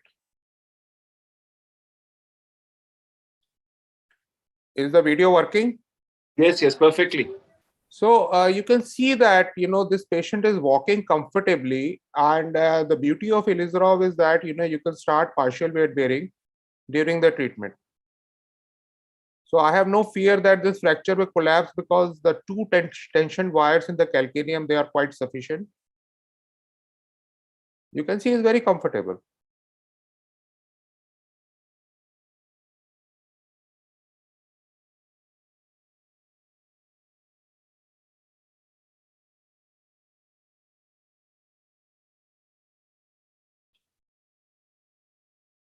Now, coming to case number 2, this is comminuted compound distal tibial fracture. And in this, we did a LRS, that is basically the limb reconstruction system, which I showed you the animation. It's also known as Orthofix, because it was first developed by the Orthofix, and other systems have come as a copy. Now, this is a 21-year-old male, sustained comminuted lower third fracture tibia and fibula after fall from a motorbike as a pylon rider. He had a medial skin damage, and LRS was applied after minimal fixation with cannulated screws at fracture site. So this was his situation, and this was the fracture. So I just reduced the fracture and applied 2 cannulated screws and gave him the LRS and compressed it to my CD unit. So this is his situation before we removed the LRS. Now you can see this is his post removal, and I had also removed the cannulated screws because there was a local infection also. So this is his knee movements. Now coming to case 3, this is a compound comminuted fracture of distal tibia, and bone transport was done for bone loss and osteomyelitis. Now this was a very unfortunate 51-year-old patient. He ran over by a tractor trolley tire after fall from a motorbike. So he was riding a motorbike, and the tractor trolley fell down, tractor trolley went over him. So at first stage, debridement, removal of devitalized fragments was done, and application of universal external fixator was applied. And LD flap was done by the plastic surgeon. And Ilizarov was applied, and bone transport was done. Sometimes, these things are, sometimes required. And we did a partial proximal corticotomy. So this was the situation. He came to us, very bad situation. I removed the free, fragments, tried to preserve this thing, but this was his fracture. And he developed infection after that. So I just stabilized it with the universal external fixator. This type of fixator should be used only for initial, before you do the definitive treatment, whether Ilizarov or, if you're putting a nail or a plate. Because, more than 3 weeks, we have a fear of the infection. So once the infection settled out, LD flap was done. I had removed this whole area, I cleaned it up and removed all the devitalized fragments and just held it with alignment with a Ilizarov wire in the fibula and just applied the X6. Now, what I did that I put a second alignment wire in the tibia and did a proximal corticotomy and just transported it. So this is the transport happening. This is the docking site. It went into union. This is the, bone regenerate. This is his picture with the Ilizarov frame. Very comfortable walking, no problem. This is his regenerate. You can't make out that we have done the lengthening. This is his union. Now this extra flap, you can tell the plastic surgeon to get it reduced, so it will become more cosmetic. The patient has no problem, he is walking about.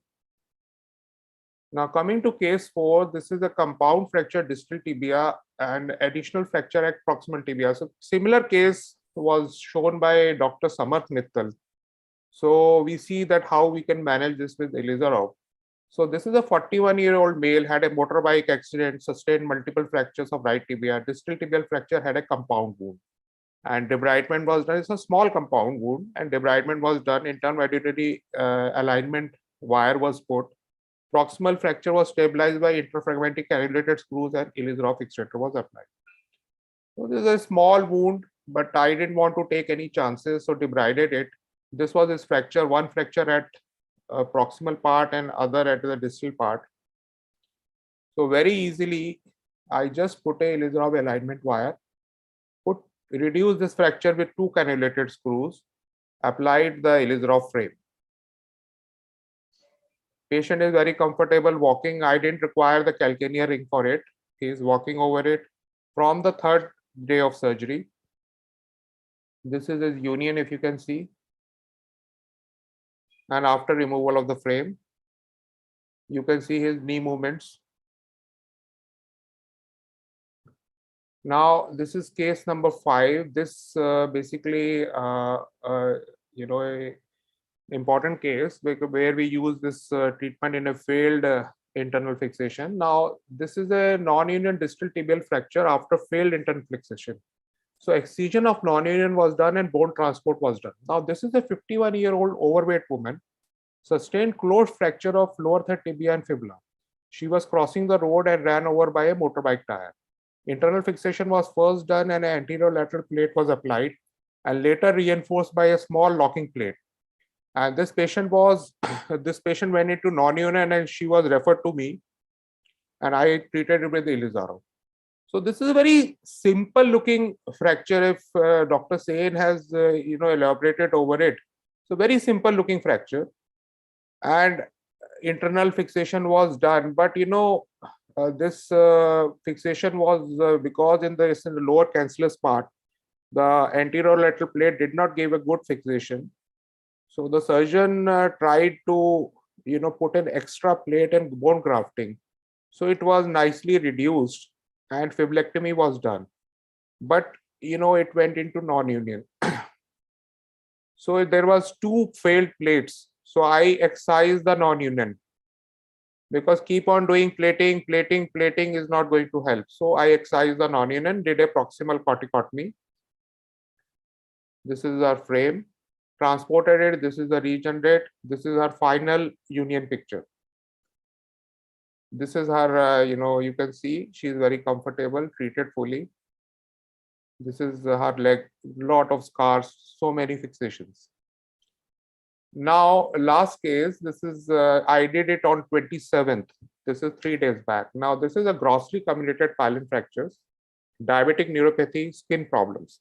And he's a 60-year-old patient, and he had a diabetic neuropathy. There was no sensation in the forefoot, decreased sensation in the hind foot, and there was high chances of Charcot joint developing, whatever type of modality you do, whether you do nailing or plating. And the skin was adherent to fibula, osteoporotic bone, internal fixation plate would have caused problem. So minimal fixation with cannulated screws and K-wire in fibula and Ilizarov was done. So this is his fracture. This is his CT scan. So planning was done. So this is the skin. I won't dare to put an implant inside. You can see the situation, and the skin is totally stuck up with the fibula, very emaciated type of a patient. So first step is traction. So I gave traction. A lot of fragments got into alignment. Second stage is that I put a closed intramedullary K-wire in the fibula. So this is the K-wire in the fibula. This is the AP view, lateral view. Because I had to do the tension band wiring, so I opened it up. But cannulated screws, you can put it closed also after reduction by a joystick of 3 mm K-wire. So I opened it up, put this guide wires, put a cannulated screws. Once it is done, I put a tension band wire. This is the tension band wire, and applied the frame. So this is his frame. This is his picture, X-ray picture post-op. There is slight angulation of talus because of some valgus. So I am going to correct it in the ward. The beauty is that I can correct it in the ward also. Thank you. Thank you very much. Thank you, Dr. Manish. Now we will move over finally to Dr. Ritabh. Before we do that, Dr. Samarth, can you hear me? Dr. Yes, Samarth? sir. Yes, sir, I can hear you. One small thing because that was something that most people don't conventionally do. So you talked about suprapatellar nailing. So do you recommend suprapatellar nailing for all distal third tibia fractures? Yes, and I mean the ones that can be nailed. In fact, I would want to nail all tibia. Any tibia nail that I do these days is almost always a suprapatellar nail. So would you be recommending a suprapatellar nail for a mid shaft fracture also? If I'm nailing a fracture, tibia fracture, yes, but I usually don't nail mid-shaft fractures. I manage them conservatively. But if I am nailing, yes, suprapatellar is much easier for me to do. And so do you I advocate use of the routine ETN kind of nail, or do you want a special nail for that? Actually, ETN is not available in India with the suprapatellar jig, but we are the only center in India to have that jig. We have got it from US. Exactly. But there are other nails available in the market from a lot of other companies, which are very good as well. And now I think even the local nails are coming up with suprapatellar jigs. So you need, the nail is essentially the same, only the jig is a little different. So do you recommend this suprapatellar nail being done with the conventional jig that is available, or only with the special jig? Only with the special jig. With the conventional jig, suprapatellar nail is just not possible, sir. Okay, I think certain points have been clarified. I think we hand over to Dr. Ritabh. We will be having discussion on few cases and complications. Dr. Ritabh. Yes, I'll share my screen. So, yeah. So, Dr. Sen, just to highlight what Samarth has said, for the last 4 years at Indian Spinal Injury Center, there has been no infrapatellar nailing. Okay, so that's something I wanted to bring out actually. Because yes, we have the foreign stuff, and we have you just need 3 different instruments. for doing the suprapatellar nailing. The nail is the same. You just need three different instruments. So we have a local manufacturer who has made it for us. So the nail costs 8,000 rupees. Yes. And it makes life very easy. So I'll get on with. Yes, sir. So I just wanted to highlight that suprapatellar nail is a in thing, and I think to the audience that is hearing us, we want to convey that suprapatellar nail is a good thing to do, and whenever possible, especially in distal thread fractures, we should try to, if we are nailing any fracture. Yeah, any fracture, but especially it makes life easy. It makes life very, very easy for someone who has not seen it. When they see it, they say, "Oh, that's it." Yeah. Right. So my job has been made easy by all the previous speakers, and thank you, Shekhar and Sen, for giving me this opportunity. So it gives me an opportunity to collate my cases together. So I have collated 3 cases which basically highlight problems that we have all encountered. We all know what can happen, what can go wrong. So I've tried to put a semblance and staggered these properly. But the complications, every one of us has had them. What is an expert? An expert is someone who has done all possible complications in as narrow a field as possible. So that is the definition of an expert. So whoever is an expert in this has probably had all of this. So how to make sense of all this? So the learning objectives are just to recognize the adverse events and to discuss amongst ourselves on how to minimize them using cases. So the adverse events fundamentally, in my opinion, can be categorized into 3 stages: pre-operative, intraoperative, and post-operative. So we'll take the cases.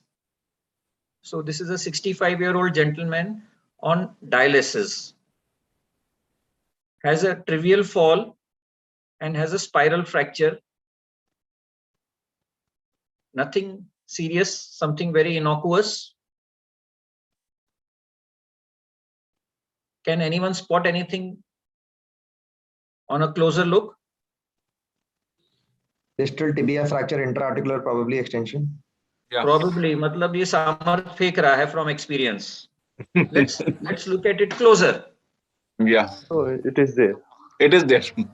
It is there, right? Yeah. So A spiral fracture going down.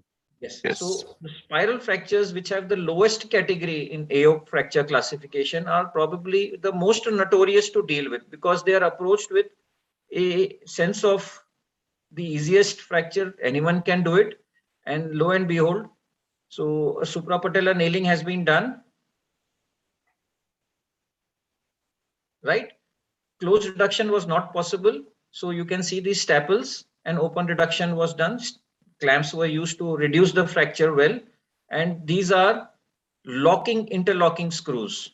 The reason why Samarth is getting away with good results in as distal as fractures is because the most distal screw is a locking screw, which is a screw which locks into the nail. So it's angular stable. So what do you expect will happen in this? The time will tell. Now, time will tell. The reason this case is there because all didn't go well. Yeah, we understand that. But we do, as of now, there's a plaster in there. Everything looks okay. Yeah, a slab is there. A slab is there. A back slab is there to prevent equinus. Yes, sir. So this is something which happens, and we give a removable slab so that the patient rests his foot in plantigrade position. And this is what has happened 3 weeks later. A closer look. So the spiral fracture that was intra-articular needed something to be done.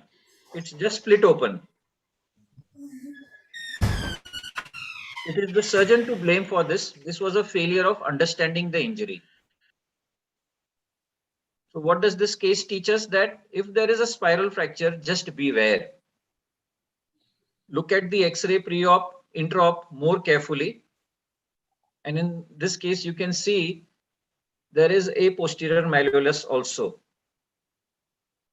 A spiral fracture, what does it mean? That the tibia and the fibula have fractures at different levels. So the force was a twisting force. So whenever there is something distal in the tibia and something proximal in the fibula, just beware. So first it needs a buttress and then the nailing. A buttress first and then the nailing. A small trick so that the screws don't interfere in nailing, use small screws or locking screws. And the buttress plate need not be a heavy plate. This is a distal radius plate buttressing the fragment. And the patient can then do well. A 33-year-old male, and these are the fractures. Sir, I will just stop you for a second. Yeah. So if you go back to the previous X-ray, suppose you have a similar fracture, but the fibula is not fractured. The spiral fracture is not there. The tibial fracture, the obvious tibial fracture is the same. Yes. So how will we manage that? And because also, yeah. If there is a spiral fracture, beware. No, the spiral fracture is not there. It is the standard, the most obvious fracture is there. Still beware. Always look out, and the moment you see it during the surgery also, first fix that and then push the nail in. So just be aware of this complication. If it has happened with someone, a wise man will learn from others' mistake. Just spend some time, like a ipsilateral fracture neck femur, even after nailing can be seen, sometimes seen post-operatively. In these fractures, just be aware. And if you see them, act on them. So this is the classical pylon that we are all talking about, the essence of the discussion today. So these are intra-articular fractures, as Dr. Sen showed and Dr. Gulati alluded to. There are distinct identifiable fragments with ligaments. The only fragment that doesn't have ligament attached to it are the central depressed fragments. So they need open reduction. So this is the bridging fixator, and Dr. Sen had rightly highlighted this point, and I'm repeating it. If something is being repeated, it is important. The span should be long so that the pins don't act as sites of infection. And you see a lot of metal.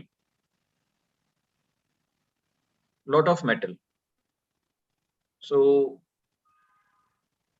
this is 2 years down the line. Metal has been removed. So you can see, despite union, there remains some arthrosis at the joint. So this is the clinical outcome. Looks good. So there may be a disconnect between the radiological features and the clinical features, but this patient has a visible limb and has limited range of movement. There is osteoarthrosis, early osteoarthrosis of the ankle joint, and he's just 33.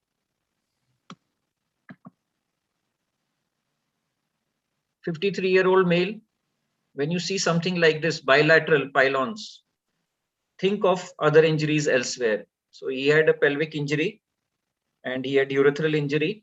So this is just one of the other injuries that the patient has. So this is damage control. And then he underwent many surgeries. We tried to save his limb. And at the end, we could save the right side, but the left was not possible. So he underwent an amputation, below knee amputation.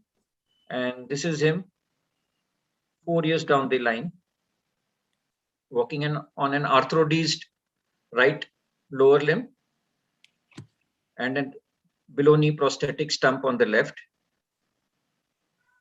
That stump is bothering him, and because of the corona, he's not able to come back to us. So he's managing somehow.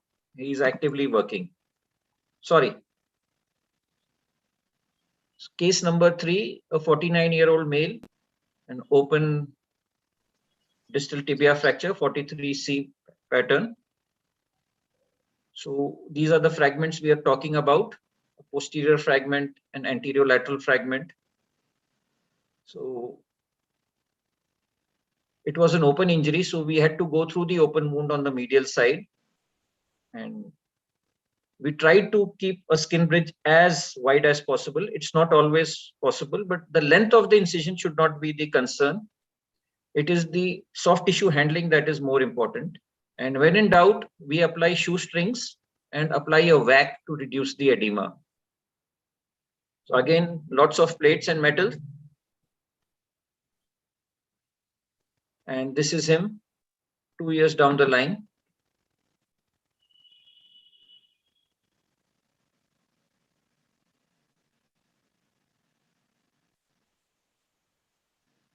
Not very happy, but managing.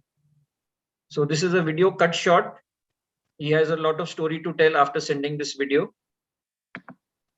So the take home is errors could be due to failure of understanding as shown in the first case, and complications can range from arthrosis to amputation. So in Pylon fractures, fundamental aim of us as surgeons should be damage control. Complications are inevitable. Our aim is to reduce them. Thank you. Thank you, sir. Dr. Shekhar, do we have any more time, or? We can have few questions on the related topics. Yeah, we have not received anything on the WhatsApp, but I'll just like to ask Dr. Manish. Can I ask one question? Yes, please, sir. This I just, as Ritabh told, and as Samarth showed, so most of the distal fractures which are treated by nailing, we need to have this locking screws in the nail. Yes, can I answer it? See, earlier, most of the studies on distal fracture tibia were done with conventional nails. Now, the modern nails have locking screws from different directions. Okay. So the Smith-Nephew nail was the first to come out. Its most distal screw is locking with the screw. The screw locks into the nail. Okay. The other two don't lock. And their distance of 3 screws from the tip is just 4 centimeters. So even if you can get 2 locking screws, the fixation of the fibula becomes redundant because of locking screws. Just like locking plates, where the loss of reduction, secondary loss of reduction is less. Same thing with this nail. And the Medtronic's nail, which is the other company, the 3 distal screws, all 3 are locking. Interlocking, locking. So they have enhanced the fracture stability. Multi-directional interlocking locking screws make the fibula fixation redundant. Okay, and secondly, you advocated suprapatellar nailing. Do it once, you won't do the infrapatellar again. No, but what advantage does it offer in a case of, say, mid-shaft tibial fracture? So you don't need an assistant. You can do it. Okay. And radiology becomes really easy. You don't need a trained radiographer. All you need is a simple AP and simple lateral without any hassle at all. The leg does not have to move at all. You don't have to move the leg at all. Unlike infrapatellar, where you have to hyperflex the knee and then enter, and then you have a challenge in seeing the AP view because you flex the hip and knee to 90 degrees. Do it once. Okay. Sir, Dr. Shekhar, the suprapatellar nailing actually makes life easy. And if it is done, so most people will actually shift over to suprapatellar nailing once they're exposed to it. So one thing about the angle stability, I think, what do you think, sir? Key addition or using an angle stable nail is important? Or if we add normal bowler screws to our screws by the side of the nail, blocking screws, and keep them intact, not while during the insertion of the nail, but later also. Yes. So will they improve outcomes? Definitely. They reduce the dimension of the medullary canal and enhance the stability. So I've shown a biomechanical study for that, and both the biomechanical studies said that a reamed nail with polar screw has the maximum amount of biomechanical stability. So, the message that we want to deliver is that an angle stable nail is probably not the only way. This polar screws are also probably equally good way of doing it if we are using a nail for distal tibia fracture, right? Yes. And you can use 3.5 cortical screws as your polar screw. Use the Steinman pin or K wires initially. Once the nail has gone in, you've done the fixation of locking the screws. Then you can remove one wire and put a 3.5 screw, remove the other, put a 3.5 screw. So just keep on the discussion. What would you say would be your indication for plating the fibula in a distal tibia fractures broadly?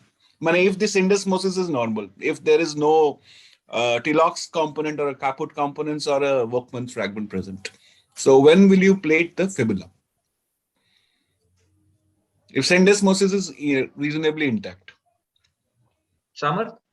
Samarth, Dr. Ritabh, Dr. Manish. My indication is very simple. So if I can't get the length right and the reduction right closed, instead of opening up the fracture, I would just try to close reduce the fibula or just make a mini incision on the fibula, reduce it and put a K wire. The moment I get the length and the rotation of the fibula right, then the tibia is usually a piece of cake. I agree with Samarth. Usually I do it. And mostly it is easy to put a wire in fibula closed. It is not much of a problem. In fact, I've put in 3.5 screws up to 100 centimeters long, millimeters long, and a 3.5 screw in the fibula really gives very good hold and very good fixation. See, all these points, if first question is the fibula fracture simple or comminuted? If it's a simple fracture, Dr. Manish Dhawan's K wires, intramedullary K wires, almost reduce the fracture. It's just like doing a K wire, intramedullary wire, ball tip wire insertion in a femur fracture before nailing. As soon as the guide wire goes in, the fracture stability enhances almost 80%. All we are left with is a fine tuning of the reduction. So a K wire, they definitely will reduce the fibula, help you fine tune the tibial reduction. So the first question is the fibula fracture simple or comminuted? If it's simple, you can do anything. If it's comminuted, whatever you do, it's not going to help. So half-hearted measures there will not work. So they would need traction and a bridge plating to maintain the length. But if the reduction of the fibula is not right, the tibia will not be able to, you will not be able to reduce the tibia well. So if the fracture of the fibula is above 4 centimeters from the ankle joint, the syndesmosis is intact. Assuming that there is no Workman fragment or Chaput fragment. Fibula fracture 4 centimeters above the ankle, I have not fixed it ever.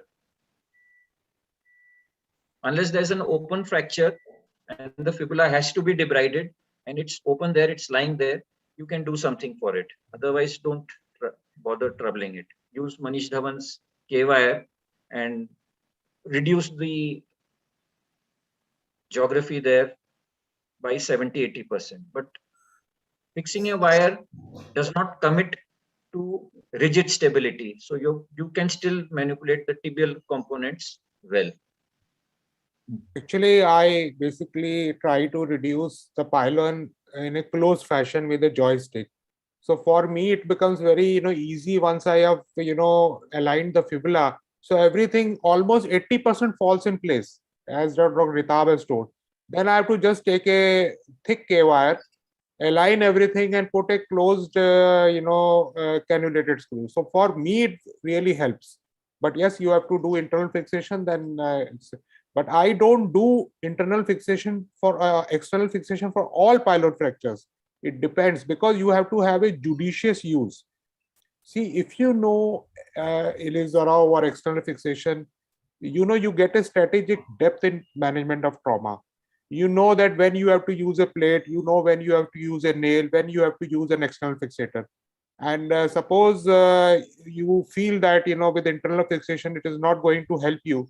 So I think go in for external fixation. Ilizarov provides a very good answer, but I don't do it in all cases. And if you go to the Campbell also, for proximal tibia and distal tibia fracture, Ilizarov is one of the treatment choice. Manish. So can we sort of say, this is for the audience who might be hearing us, that fibula fracture is actually not essential. But the initial teaching was in all distal tibia fractures, put external fixation and fix the fibula. Probably that is not essential. Think before what you do. If the syndesmosis is injured, fix the fibula. Simple fibula fractures, you can put a wire. Otherwise, think before you put an incision and a plate on the fibula. I think that is the conclusion we can deliver to our audience. Yeah, Biswarup. Yes, sir. This fibula fixation was recommended in 1969 by Rudy Algover. Rudy Algover, yes, sir. So their principles were four: that first fix the fibula, then the tibia, use plates, and be gentle with soft tissue. Yes. Current recommendation is staged protocol, and fibula fixation need not be the first step of surgery. Exactly. So that's the change. Yes. So I think that's something that we carry from our PG days, that fix the fibula first. I think that has to change. Yes. That is an important thought process that needs to be talked with everybody. Yes. Dr. Shekhar, we still have time? I think we should wrap it up now. Okay. Dr. Ritabh, sir. Yeah, Dr. Harmesh. Sir, kaise? Sir, regarding this suprapatellar nailing, so the nail has a different Herzog bend? Slightly higher. Nail fundamentally same hai, Harmesh. So then how can you enter from top with the same bend? वो एक बार आप कर लीजिए, एक बार हमारे पास आ जाए, हम आपको बुला लेंगे, आपसे करवाएंगे. चला जाता है सर, चला जाता है. सिंथिस का अप्रैल में आ जाएगा सामान. ये जो एम्स वालों ने दबा के रखा है, ये देते नहीं किसी को. और इसलिए मैंने कंपनी वालों को कहा है कि मेट्रॉनिक्स को और स्मिथ नेफ्यू को, उनको क्यों दे रहे हो? EPM AO वाला विड्रॉ हो रहा है, AO का आने वाला है बस. ऊपर वाला नहीं, वो इनके पास है, वो मुझे खबर मिल गई थी. बट एनीवे, अप्रैल में आ जाएगा and it's really a boon. What I mean to say is the bend of the nail is the same or is it different? Sir, nail he same है sir. Nail same है, सिर्फ jig अलग है. Sudhir Kapoor sir SGT hospital में हैं. Sir ने 4 कर रखे हैं वहां पे. Sudhir Kapoor sir changed his practice. Right. तो इसलिए एक बार आप देख लीजिए. Make a video next time you do it. हाँ, नहीं, आपसे करवाएंगे, आपको बुला लेंगे हम. Okay, thank you. Today we did a suprapatellar. Monday हम कर रहे हैं. आप आ जाइए. Many surgeons in line. आप आ जाइए हरमेश. नहीं, हरमेश को first invitation. Okay, thank you sir. मैं फोन कर दूंगा आपको मंडे पे. Dr. Sain. Yes sir. Yeah. Dr. Sain. Yes, very much. I'm Dr. Vineet. Yeah. So the take-home message for all the listener is, if there is syndesmosis intact, so fibula should be left alone. We should not do anything. Try to do the fibula first. That is the thing. Earlier, if the syndesmosis, there is a bony syndesmotic injury, do the fibula. Otherwise, think before doing the fibula first. Think. What is the fracture? How will the fibula, by doing a plating of the fibula, affect my fracture? It is probably not going to cause a non-union, or it is not probably going to cause an infection, but it can create a soft tissue problem. Think whether it is required or not. But I will suggest, if you are wondering, don't commit. Put an intermedullary wire. That makes it. Go ahead with the other fixation, and then think about coming in. Because Dr. Sain, I saw in your presentation itself, you are advocating spanning and plating the fibula first. No, I did not write it. Spanning and fibula. If I showed the fibula fractures, I showed a case where I put a thin wire in my fibula, right? And that thin wire, it was a simple fibula fracture, but there was a Tilloch's and Volkmann's fragment was there. So once I restored with a small incision and passed a wire, the length was restored of the fibula, so the Tilloch's and everything got reduced automatically. And then the plating of the tibia was done, and only the wire was kept in the fibula. Dr. Sain, yes, sir. Once the syndesmotic ligament is gone or whatever, then putting intramedullary wire or nail will not do. You have to do the transfibular tibial fixation, which we have not discussed at all. No. You mean to say syndesmotic screw fixation? Are you talking about that?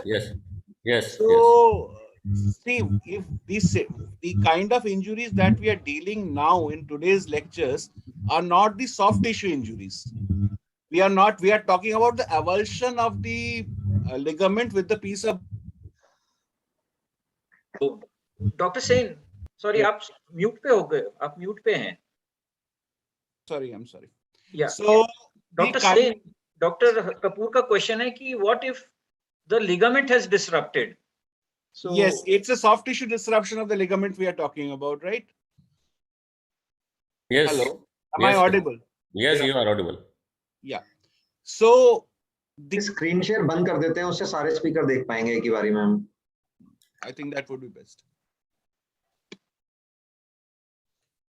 So in these today's lectures, we are talking about essentially the bony injuries of that area. So that's why we did not cover those things, right?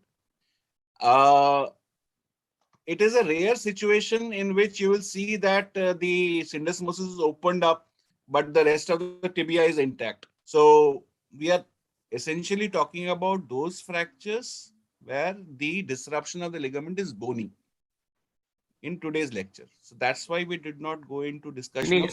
I'm saying even if it is bony, the syndesmosis is gone. Yes. So just nailing the tibia or nailing the fibula will not fix the syndesmosis. No, it won't. So you are using another plate or another screw to fix your bony avulsion.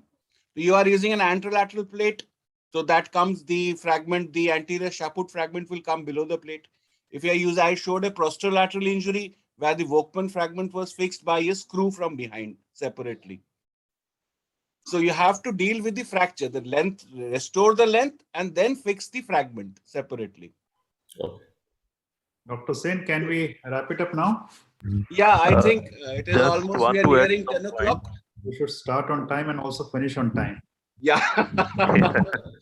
But the standard rule of orthopedics is we do everything in our own way. I think it's a very good night to everybody, and hope next time we meet, the corona will be out of our lives. Yeah. So we will continue to have this series. We'll continue to have to cover different regions monthly, and we'll inform everyone about the next topic. Okay. So I thank all the speakers. It was a nice presentation from everyone and a great discussion. Everyone got to learn some new things: the suprapatellar nailing, the indications of fixation of fibula, the use of nail for such distal fractures. Most of us, we use plates for these fractures, but we saw how this can be dealt with nail also. So I think it was a great session. Thank you, everyone. Thank you and good night. Thank you. Good night. Good night. Good night. Thank you and good night. Good night.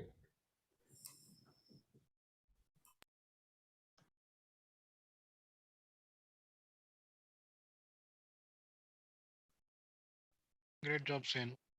Thank you. Thank you, sir.